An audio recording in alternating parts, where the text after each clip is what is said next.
Багнуур дүүргийн прокурорын газар. Их Британи Умард Ирландын нэгдсэн хаант улсын Англи Уэльсийн прокурорын байгууллагын онцлог шинж. Нийслэлийн Багнуур дүүргийн прокурорын газрын зохиомжит дүр прокурор тулган Англи Уэльсийн прокурорын байгууллагын онцлог шинжийн талаар прокурорын туслах ажилтан оюутан залуучуудад зориулан цахим сургалт явуулж байгаагаар энэхүү сургалтын контентийг бүтээлээ. Энэхүү хичээлийг сонирхон үзэж байгаа та бүхэндээ энэ өдрийн мэндийг хүргэе. За хичээлээ Англи Уэльсийн прокурорын байгууллага болох хааны яллах албаны үүсэл хөгжил, уламжлал, түүхэн онцлог, хааны яллах албаны тогтолцоо, бүтэц бүрэлдэхүүн, хааны яллах албаны прокурорын чиг үүрэг, бүрэн эрх, хааны яллах албаны үйл ажиллагаанд мөрдөгдөх эрх зүйн актууд, дүгнэлт гэх агуулгаар та бүхэнд сургалтаа хүргэх болно. Юуны өмнө хэлэхэд Их Британи Умард Ирландын нэгдсэн хаант улс нь Англи, Шотланд, Уэльс, Умард Ирланд гэсэн 4 улсаас бүрдсэн парламентын засаглалтай нэгдсэн хаант улс юм. Эрх зүйн тогтолцооны хувьд Англи, Уэльс нь Англи-Саксоны эрх зүйн тогтолцоонд хамаарах бол Шотланд, Умард Ирланд нь холимог эрх зүйн тогтолцоонд хамаардаг. Англи Уэльст эрүүгийн хэргийн шүүн таслах ажиллагаа нь хувийн яллах ажиллагаанд үндэслэн явагддгаараа онцлогтой гэдгийг хэлье. За ингээд сургалтын эхний агуулга руугаа орцгоё.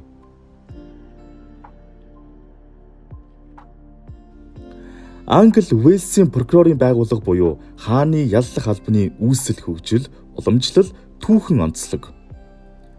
Академич хууль зүйн шинжлэх ухааны доктор Наран Гэрэл Монголын ба дэлхийн эрх зүйн тогтолцоо бүтээлтэй. Уламжилж ирсэнээс үзэхэд Английн шүүхээр яллагдж байгаа эрүүгийн хэргийн ихэнхийг нэг бол цагдаа эсвэл тодорхой иргэд гаргаж ирдэг бөгөөд гагцхүү хамгийн ноцтой хүнд хэргийн тухайд л нийтийн мөрдөлт мөшгөлтийн захирлын алба эрхэлдэг байна гэж. Хууль зүйн доктор Баяр сайхан гадаад орнуудын эрүүгийн процесс бүтээлдээ Английн хувьд нэгэнт прокурорын тогтолцоо байхгүй учраас төрийн нэрийн өмнөөс яллах ажиллагааг нэг бол өмгөөлөгчд, баристер, солиситор эсвэл тусгайсан чиг үүрэг бүхий төрийн яллах алба хэрэгжүүлдэг гэж. Мөн хууль зүйн доктор Амар санаа харьцуулсан эрх зүйн судлал бүтээлдээ прокурор нь тэтмийн яллах албанд хамаардаг гэж бичсэн байна. Харин түүхэн явцын тухайд барууны эрдэмтэн судлаачдын нэг Бульер Антуан нь Брюссел хотноо 2015 онд хэвлэгдсэн нийтийн эрх зүйн тогтолцооны шүүх хуралдааны эргэцүүлэл бүтээлтэй. Шүүх хуралдаан нь өмгөөлөгчдийн оролцоогүйгээр тангарахтны оролцоотойгоор яллаж байгаа этгээд, яллагдж байгаа этгээдийг хооронд нь шууд нүүрэлдүүлэх замаар практикаар явагдаж байсан гэж. Оросын эрдэмтэн Романов нь Их Британи эрх зүй болон эрх зүйн тогтолцоо бүтээлдээ Англи орны чөлөөт оршин суугч бүр өөрөө шүүхэд хэрэгээ төлөөлж чаддаг байлаа. Гэвч цагийн ирэхээр болон шүүх ажиллагааны процедур улам нарийсдын улмаас хүн ам хааны шүүхэд очисон хэргийн талаар боловсрал мэдлэгтэй, туршлагатай, өөрийг нь төлөөлөн заалдагч буюу өмгөөлөгчийн тусалцаа авахд арга буюу хүрсэн билээ гэж бичжээ. Харин хууль зүйн доктор Амар санаа харьцуулсан эрх зүй судлал бүтээлтэй. Англи болон Уэльс нь түүхэндээ хувийн яллах ажиллагааг хүлээн зөвшөөрдөг байсныг дурдхан зүйтэй гэж цохон тэмдэглэсэн ч бий. Энд нэр дөрлөсөн эрдэмтдийн бүтээлд бичигдсэн онцлог байдал, хувийн яллах ажиллагааны хүрээнд түүхийн урт хугацаанд прокурорын яллах чиг үүрэг нь хохирогч, хөндлөнгийн иргэн, ерөнхий аторней, нийтийн яллах ажиллагааны захирал, өмгөөлөгч баристер, солиситор цагдаа, төрийн алба хаагчид, прокурор, прокурорыг төлөөлсөн яллагч, өмгөөлөгч гэсэн олон субъектүүдээр дамжин хэрэгжиж ирсэн үүсэл хөгжил, уламжлал, түүхэн онцлогтой. За хохирогч өөрөө хөндлөнгийн иргэн хүн яллах ажиллагаа явуулж байсан эртний Афин, эртний Ром луга адил байжээ гэж ойлгож болно. Тэр дундаа иргэн хүн яллах ажиллагаа явуулж байсан талаар Францын эрдэмтэн судлаач Жан Прадел орчин үеийн систем дэх харьцуулсан эрүүгийн процесс бүтээлтэй. Ер нь Английн эрх зүйн тогтолцоонд эхний тохиолдолд хинч байсан хэдийгээр хохирогч биш ч гэсэн яллах ажиллагааг эхлүүлэх, явуулах боломжтой гэж бичсэн байдаг. Түүхэн хөгжлийн явцад хохирогч болон иргэдтэй зэрэгцэн яллах ажиллагааг хэрэгжүүлэх нэгэн субъект гарч ирсэн нь ерөнхий аторней юм. Энэ албан тушаалтан яг хизээнээс ажиллаж эхэлсэн нь тодорхойгүй ч 1243 онд Лоренс Делброк хэмээх мэрэгжлийн өмгөөлөгч хааны эрх ашигыг хамгаалж хаан болон нийтийн эрх ашигын өмнөөс онц ноцтой гэмт хэргийг яллахаар ажиллаж цалин авч байжээ гэж түүхэнд тэмдэглэгдэн үлджээ. Англичууд эх орноосоо урвах нь төрийн эсрэг онц хүнд гэмт хэрэг учраас төрийг буюу хааныг төлөөлөх эрх бүхий өндөр албан тушаалтанд яллах ажиллагааг даалгасан байна. Тэрхүү онц хүнд гэмт хэрэгт явуулах яллах ажиллагааг буюу чиг үүргийг баристер, солиситор гэсэн нэршилтэй өмгөөлөгч субъектээр бус төрийн өндөр албан тушаалтан ерөнхий аторнэ хэмээх тусгай субъектээр гүйцэтгүүлэхээр бий болгосон гэж үзэж болно. Ерөнхий аторнэ хэмээх нэршил нь Англи, Норманд, Франц хэлнээс гаралтай бөгөөд энэ хэллэгийн гарал үүслийн талаар Стивен Пинкер Оксфордын англи хэлний толь бичигт бичснээр бүх ерөнхий аторнэ торгуул ногдуулж хууль эрх зүйн баримт бичгийг бүрдүүлдэг гэдгээр тэмдэглэгдэн үлдсэн байна. Харин 16 дугаар зууны үед ерөнхий аторнэ лордуудын танхим болон нийтийн танхимд хааны илгээлтийг танилцуулдаг болсон бөгөөд түүнийг нийтийн танхим нь лордууд болон хааны зэмсэг гэж үздэг болжээ. 1673 онд ерөнхий аторнэ нийтийн танхимд суудалтай болж эхэлсэн бөгөөд тэр цагаас хойш бүх ерөнхий аторнэ нар нийтийн танхим эсвэл лордуудын танхимд байх шаардлага байхгүй ч гэсэн энэ нь заншил, ёс болон тогтсон байна. 1672-1673 оны Хатан хааны тунхаглал дээр төвлөрсөн үндсэн хуулийн тэмцлийн үеэр ерөнхий аторнэ албан ёсоор хууль эрх зүйн асуудлаар хааны төлөөлөгч болсон байна гэх зэргээр Википедиад бичжээ. Иймээс л ерөнхий аторнэ нь прокурорын яллах чиг үүргийг хэрэгжүүлэхээс илүүтэйгээр хаан болон засгийн газарт хууль эрх зүйн асуудлаар зөвлөгөө өгөх, үйл ажиллагааг нь хамгаалах байдлаар улс төрийн албан тушаалтан болон хувирсан гэж үздэг байна. Тиймээс Англид 17 дугаар зуунаас эхлээд яллахын тулд солиситор нотлох баримтыг цуглуулах, нотлох баримтуудаа сонгох, гэрч нарыг бэлтгэх замаар ажиллаж эхэлжээ. Тухайлбал ерөнхий аторнэ, ерөнхий солиситор нар шүүхийн өмнө Джон Хэмптны 1637 оны хөлөг онгоцны мөнгө, санхүү, татвар, луйврын эсрэг гэмт хэрэгт яллах ажиллагааг гүйцэтгэж байсан гэдэг. Харин цагдаа хизээнээс эхлээд зарим хөнгөн гэмт хэрэгт яллах ажиллагаа хэрэгжүүлж ирсэн бэ гэвэл 19-р зуунаас эхлэлтэй юм. Тухайлбал 1829 оны Метрополис хотын цагдаагийн тухай хуулиас эхлээд цагдаагийн алба хаагчид с жигтэн гэмт этгээдийн эсрэг яллах ажиллагааг хэрэгжүүлж эхэлсэн байна. Өнөө үед Англид нэгдмэл төвлөрсөн цагдаагийн байгууллага байхгүй бөгөөд 43 бие даасан тусдаа цагдаагийн газар албадууд үйл ажиллагаа явуулдаг байна. Англичууд яллах ажиллагааг хэрэгжүүлэх дахин нэг төрийн алба хаагч субъектийг гаргаж ирсэн нь нийтийн яллах ажиллагааны захирал юм. Энэ албан тушаалтныг цагдаад илүүтэй хяналт тавихын тулд 1879 онд бий болгосон гэж Франц сурах бичиг ном бүтээлд бичсэн байна. Өөрөөр хэлбэл цөөн төрлийн гэмт хэргийн шүүх хуралдаанд улсын яллагчаар оролцохоос гадна цагдаагийн үйл ажиллагаанд зохих хяналтыг тавьдаг болжээ. Бас нэг яллах ажиллагаа хэрэгжүүлдэг субъектийн талаар онцлон авч үзэх юм бол алдар нэр хүнд бүхий өмгөөлөгчид шүүх хуралдаанд өөрсдийн сайн дурын үндсэн дээр болон цагдаагийн алба хаагчийн хүсэлтээр шүүх хуралдаанд яллагчаар оролцох явдал түгээмэл байлаа. Тухайлбал Юрген Торвальд криминалистикийн 100 бүтээлдээ 45-тай Мьюир Британий хааны нэрийн өмнөөс ялын тогтоол уншдаг үеийн өмгөөлөгчдийн дунд нэр хүндтэй нэгэн байлаа. Бусдын амийг хөнөөсөн Крипний хэргийг шийдснээрээ Мьюирийн нэр алдар Англиас халин түгжээ гэж бичсэн юм.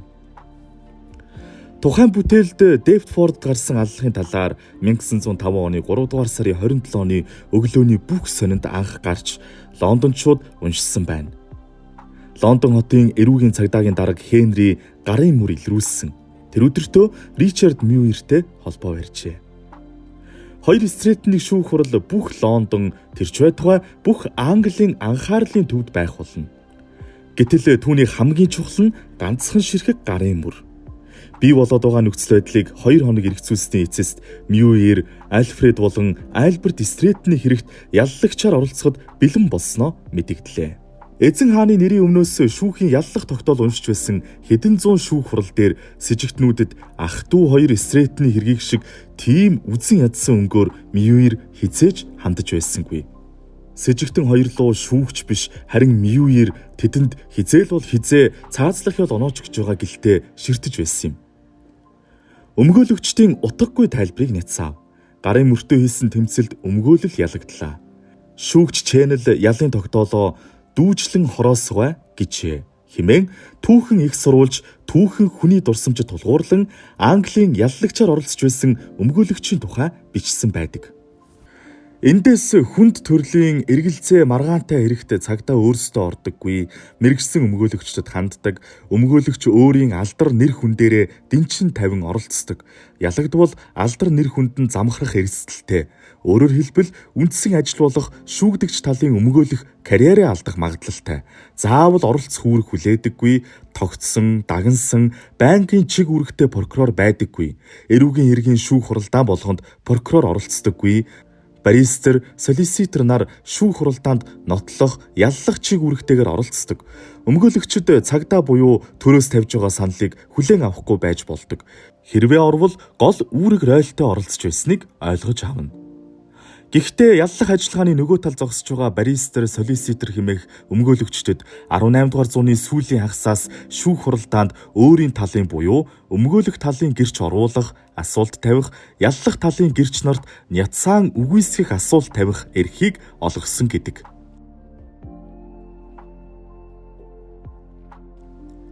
Нийтийн яллах ажиллагааны захирал гэх албан тушаалтныг бий болгосноос хойш 106 жилийн дараа хаант улсын яллах алба 1985 оны гэмт явдлыг яллах тухай хуулиар байгуулагджээ. Англи Уэльсийн The Crown Prosecution Service байгууллагыг англиар хэдийгээр өгчлөн орчуулвал титмийн яллах алба, нийтийн мөрдөн мөшгөлтийн алба гэж, утгаар нь төрийн яллах алба гэж болгоч хаант улсын яллах алба гэж буулгах нь зөв болов. Оксфорд толд Crown гэх үгийг титэм, The Crown гэх үгийг хаант улс, вант улс гэж хөрвүүлжээ.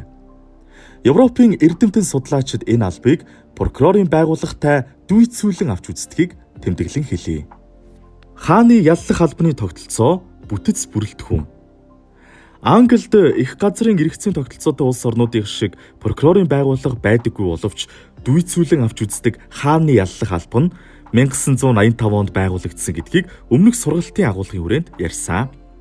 Юун түрүүнд ерөнхий атторнейд чиг үүргийг хэрэгжүүлэхэд нь туслах алба 1461 оноос эхлээд лордуудын танхимд засгийн газар дуудагдсан үед хууль зүйн, эрх зүйн асуудлаар зөвлөгөө өгч эхэлсэн тэр мөчөөс хойш ерөнхий атторнейн газар гэж нэрлэдэг болж нэгэн онцлог бүхий байгууллага байгуулагдсан гэдгийг хэлье. Ерөнхий атторнейн нэг талаараа зарим эрүүгийн эрэгт прокурорын яллах чиг үүргийг хэрэгжүүлж ирсэн боловч түүний албыг прокурорын байгууллага гэж үздэггүй байна. Францын эрдэмтэн судлаачид Ани Безис-Аяче, Марион Чарет Дел Бов нар нь эрүүгийн процесс ажиллагааны түлхүүр үгс харьцуулсан эрх зүй, Францын эрх зүй, Английн эрх зүй бүтээлтэй 1985 оны гэмт явдлыг яллах тухай хуулиар байгуулагдсан яллах ажиллагааг хэрэгжүүлэх байгууллага болох Английн хааны яллах албыг Францын хууль зүйн тогтолцоон дох прокурорын байгууллагатай дүйцүүлэн үзэж болно гэж дүгнснээс харж болно. Түүнээс гадна хааны яллах албаны тухай Википедиад юу гэж бичсэнийг уншицгаая. Хааны яллах алба нь Англи, Уэльсэд эрүүгийн яллах ажиллагааг хэрэгжүүлдэг гол төрийн байгууллага юм гэсэн байна. Иймд хааны яллах албаны тогтолцоо бүтэц бүрэлдэхүүний талаар товчхон авч үзцгээе. Нийтийн яллах ажиллагааны захирал нь хааны яллах албыг толгойлж ажиллахыг 1985 оны гэмт явдлыг яллах тухай хуулиар зохицуулж өгчээ. Энэ алба нь анх байгуулагдсан даруйда Англи, Уэльсийн 31 мужид байгуулагдж байсан боловч өнөө үед 14 төв орон нутгийн нэгж газраас бүрдэж байна. Тухайлбал Уэльс, Зүүн Мидландс, Зүүн Англи, Хойд Лондон, Өмнөд Лондон, Мерси Чешир, Зүүн Умард Англи, Баруун Умард Англи, Зүүн Өмнөд Англи, Баруун Өмнөд Англи, Темза ба Чилтерн, Уэссекс, Баруун Мидландс, Йоркшир ба Хамбер зэрэг нутаг дэвсгэрт ажиллаж байна. За тогтолцооны бол бүтцийг нь авч үзье. хааны яллах албаны төв нь хилтэс хуваагдах бөгөөд дараах хилцүүд байдаг байна. Тус албаны сайтад эдийн засаг зохион байгуулалттай гэмт хэрэгтэй болон олон улсын гэмт хэрэгтэй тэмцэх хилтэс, тусгай онц хүнд гэмт хэрэг, терроризмтэй тэмцэх хилцс байдаг гэж бичжээ. Англи, Уэльс даяар 6,000 орчим хүн хааны яллах албанд төрөл бүрийн чиг үүргийг гүйцэтгэж байна.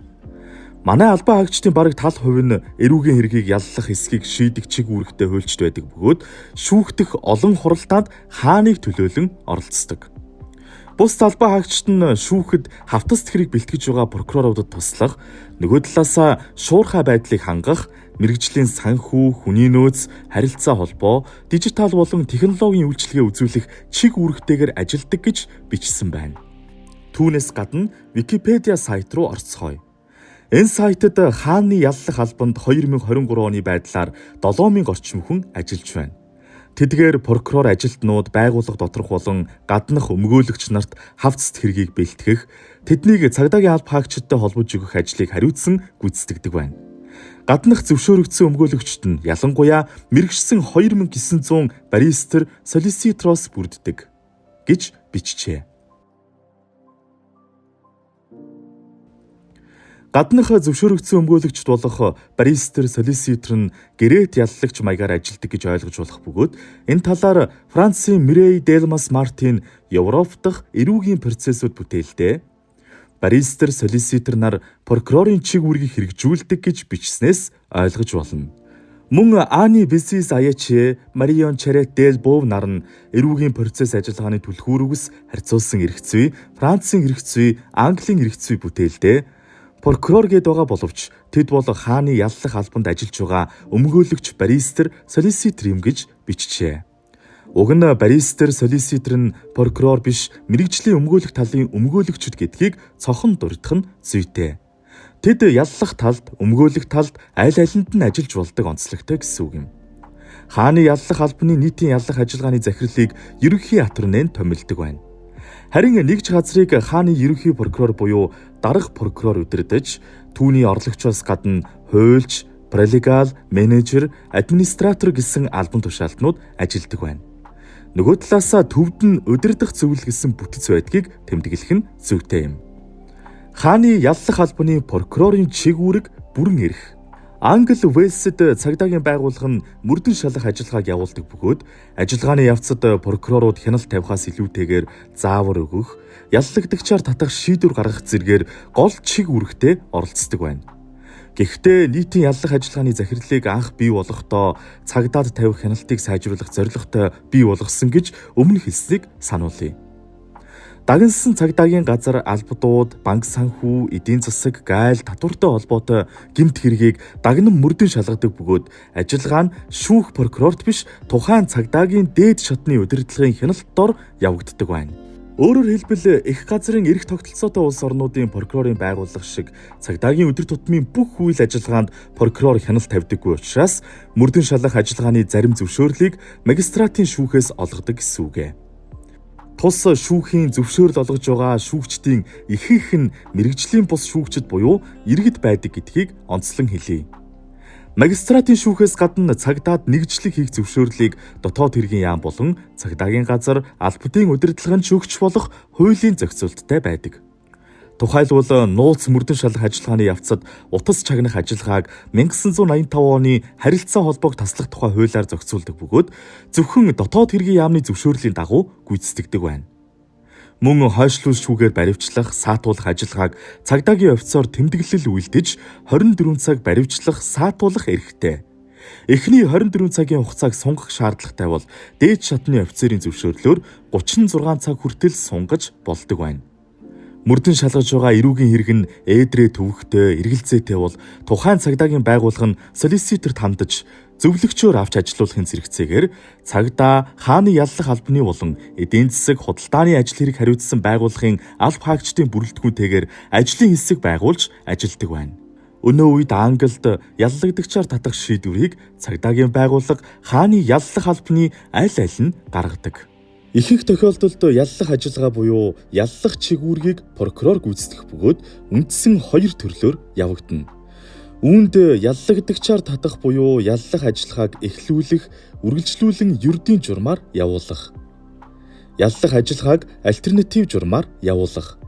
Альтернатив журам нь informal warning, penalty notice, formal caution, conditional caution гэсэн 4 арга хэлбэрээр явагдана. Түүнээс гадна мөрдөгч, прокурор нарын хэрэгжүүлдэг эрүүгийн хэргийн эвлэрүүлэн зуучилж бий бөгөөд түүнийг англиар victim offender mediation гэж орчуулна. Мөн simplified sentence order гэсэн нэршилтэй хялбаржуулсан журмаас гадна ял наймаалцах журамч бий. Англид ял наймаалцах ажиллагааг хэрэг цагдаагийн шатанд байгаа бол цагдаа, яллагдагч этгээд хооронд хэрэг хааны яллах албанд ирсэн тохиолдолд прокурор, яллагдагч этгээд хооронд явагддаг онцлогтой. Ер нь альтернатив журмыг out of court disposal гэсэн англи нэр томьёогоор нэрлэдэг. Яллагчийг үрийг хэрэгжүүлэх хүрээнд эрүүгийн хэргийг шүүхэд шилжүүлэхдээ тухайн хэргийн төрлөөс хамаарч прокурорын яллах дүгнэлттэй дүүцэх 3 янзын акт буюу баримт бичиг үйлдэгддэг байна. Тухайлбал англиар written charge, requisition, summons гэж нэрлэдэг. Шүүхэд шилжиж байгаа хэргийн шүүгдэгч этгээдийн үйлдсэн хэрэг нь хөнгөн буюу summary offenses, хүндэвтэр буюу either way offenses ангилалд тус хамаарах гэмт хэрэг бол магистратын шүүхэд харин хүнд буюу indictable offenses мөн зарим хүндэвтэр буюу either way offenses ангилалд тус хамаарах гэмт хэргийг короны буюу хааны шүүхэд шилжүүлэхээр шүүхийн урьдчилсан хилцүүлэгт шилжүүлдэг. Яллах ажиллагаанд заавал хийгдэх механик үргэлжлэл биш гэж үздэг бөгөөд нотлох баримт хангалтгүй, эргэлзээтэй, цагдаа хууль бус акт үйлдсэн буюу хууль бус нотлох баримт цуглуулсан эдгээр 3 тохиолдолд яллах ажиллагааг хааны яллах алба зогсоох эрхтэй буюу хэргийг хаах, хэрэгсэхгүй болгох эрхтэй. Өөрөөр хэлбэл энэ алба нь яллах ажиллагааг үргэлжлүүлэх буюу шүүхэд шилжүүлэх, яллах ажиллагааг явуулахгүйгээр зогсоох буюу шүүхэд шилжүүлэхгүй байх гэсэн үндсэн 2 төрлийн шийдвэр гаргах бүрэн эрхтэй гэсэн үг. Магистратын шүүхээр хөнгөн ангиллын гэмт хэргийг хэлэлцэх бөгөөд энэ ангиллын хэргийн шүүх хуралдаанд хааны яллах албаны үндсэн прокуророос гадна прокурор солиситор оролцдог. Харин короны буюу хааны шүүхээр хүнд ангиллын гэмт хэргийг хэлэлцэх бөгөөд шүүх хуралдаанд нь хааны яллах албаны прокурор баристер нь оролцдог байна. Шүүх хуралдаан нь яллах талын өмгөөлөгч баристер, солиситор нь гэрчийн мэдүүлэг, нотлох баримтыг танилцуулах, өмгөөлөх талын өмгөөлөгч нь яллах талын буруутгаж байгаа үндслэлд няцаах аргумент гаргаж тавих байдлаар өрнөнө. Түүнээс гадна яллах талын өмгөөлөгчийн үүрэг хариуцлах нь хохирогчийн аргумент мөн шинжээчийн аргументыг баяжуулан гаргаж тавихад оршдог байна. Хааны яллах алба нь шүүхээс өмнөх шатанд нотлох баримт цуглуулах эрхгүй бол шүүхэд шилжсэн хавтаст хэрэгт нотлох баримт цуглуулах бүрэн эрхтэй байдаг байна. Хааны яллах албаны үйл ажиллагаанд мөрдөгдөх эрх зүйн актууд. Англид 1985 оны гэмт явдлыг яллах тухай хуулиас гадна хааны прокуроруудын хууль үйл ажиллагаанд мөрдөгдөнө. Энэ хууль нь 10 зүйл 69 хэсэг заалтаас бүрдэх бөгөөд прокурорууд хэрэгт шийдвэр гаргахдаа баримтлах ерөнхий зарчмуудыг тусгасан байдаг. Мөн дагаж мөрдөгдөх эрх зүйн актуудын талаар хааны яллах албаны албан ёсны сайтын яллагааны заавар гэсэн буланд байршсан байдаг. Хамгийн гол заавар нь цагдаагийн офицерууд болон хааны яллах албаны прокуроруудад зориулсан 2020 оны 12 дугаар сарын 31-ний өдрөөс хүчин төгөлдөр болсон 6 дахь удаагийн заавар юм.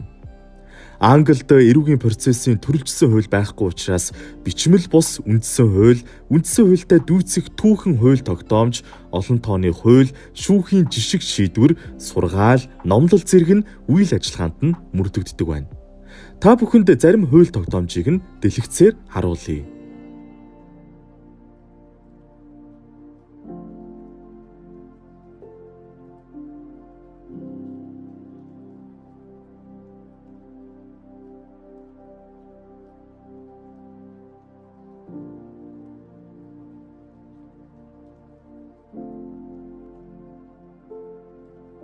Дүгнэлт.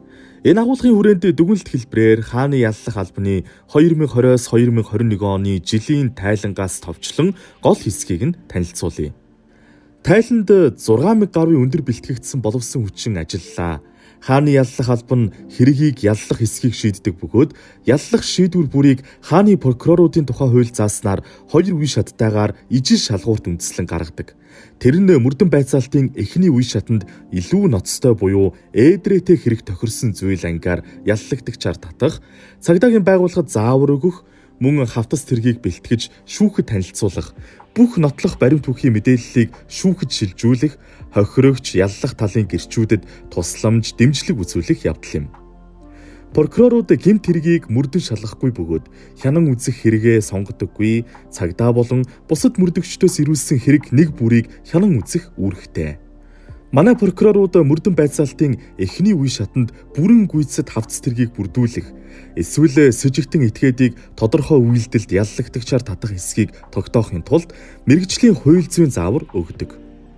Прокурорууд цагдаагийн байгууллага, засгийн газраас хараад бусаар шийдвэрээ гаргана. Бид хохирогч, гэрч, шүүгдэгч, олон нийтэд шударга ёс, шүүх засаглалын баталгааг хангаж, үнэн бодит, хараат бус шударга ажиллах ёстой. Өнгөрсөн жил хааны яллах албаны прокурорууд 370 мянга орчим эрүүгийн хэргийг яллахаар шүүхэд шилжүүлж, 6 хэрэг тутмын 5 нь шүүхээр гин буруутай, эсвэл тангарахтнаар гин буруутай гэсэн шийдвэрийг гаргуулсан байна. Гэхдээ бидний амжилт дан ганц шийтгэл оногдуулсан хувь хэмжээгээр хэмжигддэггүй. Тэгшэрхийг хангасан шүүх хуралдаанд хуулийн дагуу хилцүүлснээр гин буруутай, эсвэл гин буруугүй гэсэн шийдвэрт хүрч болно. Бидний ажил гин буруутай тооцсон шийдвэрийн хувь хэмжээг улам бүр нэмэгдүүлэхийг зорих биш, харин хааны прокуроруудын тухай хууль заасан хууль ёсны шалгуурыг хангасан хэрэг бүрийг шүүхээр хэрэлцүүлж, хараат бус шударгаар яллах баталгааг хангах юм. Тухайн нэгж бүрт хүчингийн хэрэг, бэлгийн хүчирхийллийн ноцтой гэмт хэрэг, ээдрээ төвөгтэй хэргийн чиглэлээр мэргэжсэн баг ажиллахаас гадна магистратын шүүх болон хааны шүүх хариуцсан багийн бүтэц зохион байгуулалттай байдаг. Орон нутгийн цагдаагийн байгууллага бусад эрүүгийн шүүн таслах ажиллагаанд оролцогч байгууллагуудтай нягт хамтран ажилладаг гэж бичсэн байна.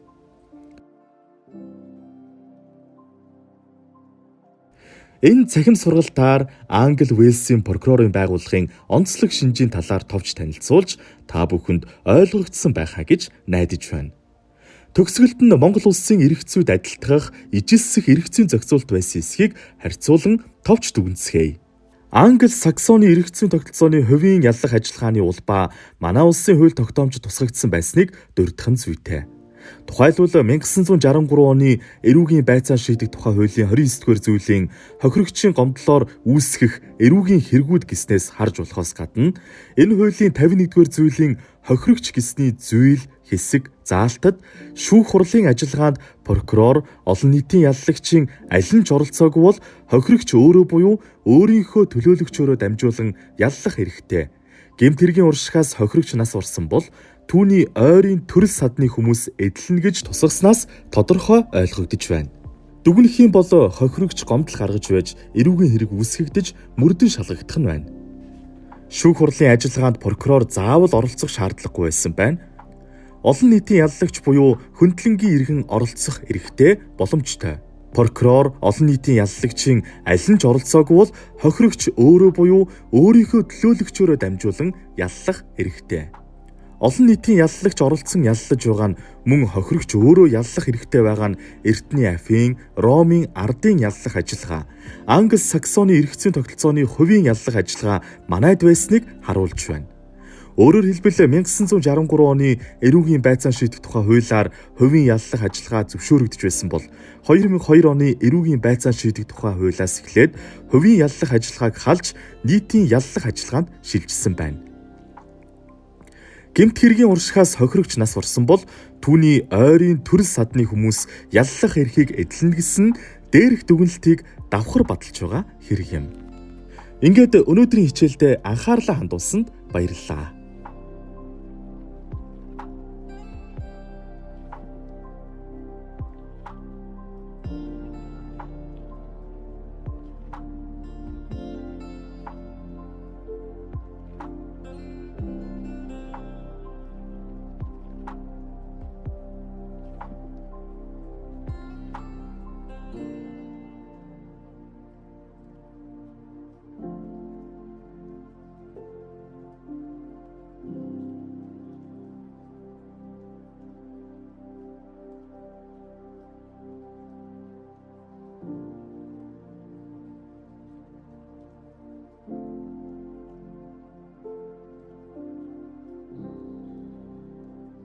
Багнуур дүүргийн прокурорын газар.